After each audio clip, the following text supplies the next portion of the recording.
Coucou les petits cubes et bienvenue dans les coups de cœur de ma peau. Aujourd'hui, je vais vous parler d'un petit jeu que j'affectionne tout particulièrement, Recto Verso. Recto Verso est un jeu sorti en décembre 2021, édité par Super Meeple et Tiki Edition. C'est en réalité une réédition du jeu de La Boca, pensé par Inka Brand et Marcus Brand. L'illustratrice qui s'est occupée du nouveau design de Recto Verso est Camille Chaussy. Le prix de vente conseillé de Recto Verso est de 25€. C'est un jeu qui se joue de 2 à 6 joueurs à partir de 8 ans pour une durée de 30 minutes. Recto Verso se joue en équipe de 2.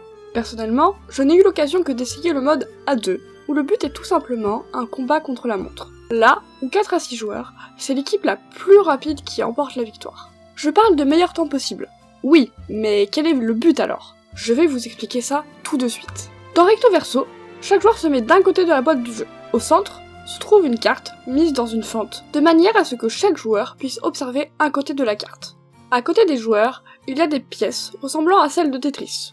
Des L rouges ou bien bleues, des carrés noirs, marron, gris, des I jaunes ou violets. Bref, il y a différentes tailles et différentes couleurs. Le but exact, que les deux joueurs, en réussissant à se mettre d'accord, arrivent à reproduire chacun leur vision de la carte qui se trouve au centre de la table. Par exemple, si un joueur observe du rouge de son côté, et que son coéquipier aussi, alors il faudra placer la tuile rouge, de manière à ce qu'à la fin, les deux joueurs la voient au bon endroit du plateau. Attention cependant, toutes les pièces doivent être placées sur le plateau, même celles qu'aucun des joueurs ne voit sur la carte. Pour la petite anecdote, le plus souvent, c'est ces fameuses tuiles qu'aucun des joueurs ne voit sur la carte, qui sont les plus difficiles à placer, car il faut réussir à les cacher derrière les autres tuiles. Je ne vais pas vous mentir qu'expliquer Recto Verso sans voir les tuiles est quelque chose de compliqué, mais j'espère que vous avez eu une idée de comment ça marche. Si vous avez bien compris, le but du jeu est d'aller le plus vite possible pour reproduire un schéma de carte que l'on voit et de battre le chrono. Les illustrations de la réédition de La Boca sont vraiment très jolies, et à titre personnel, j'ai repéré le jeu uniquement pour sa boîte que j'adore. Certaines personnes, en voyant les pièces de Tetris, se sont dit que c'était un jeu pour enfants, et en allant l'essayer, se sont rendus compte que non, pas vraiment. C'est un petit jeu, certes, mais il est abordable pour toute la famille, et qu'importe son âge, on passe un très bon moment.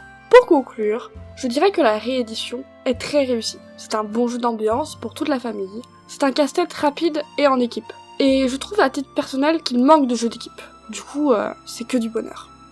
On se retrouve la prochaine fois les petits cubes pour une nouvelle chronique. Ciao!